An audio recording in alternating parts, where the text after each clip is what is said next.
The catheter is first positioned just proximal to the clot. The funnel mouth at the tip of the catheter is then deployed, occluding blood flow with its silicone elastomer on the distal aspect of the funnel.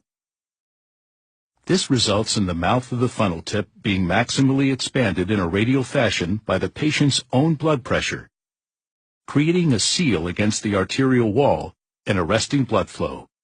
Cessation of blood flow prevents clot fragments from traveling downstream, greatly reducing the potential for distal embolization. The patient's blood pressure, along with the radial force of the funnel tip, combine to press the device against the arterial wall, anchoring the catheter firmly and safely. The outward expansion of the MegaVac anchors and centers the device, and can be used as an anchor for other devices in crossing tight lesions or tortuous vessels. Once the MegaVac arrests blood flow, the thrombo wire is inserted through the catheter, advanced through the clot, and deployed distal to the clot. While applying suction with the MegaVac, the thrombo wire is retracted to simultaneously pull the clot into the funnel mouth and through the catheter. After complete clot removal, suction is discontinued, and the catheter tip is undeployed, restoring distal blood flow.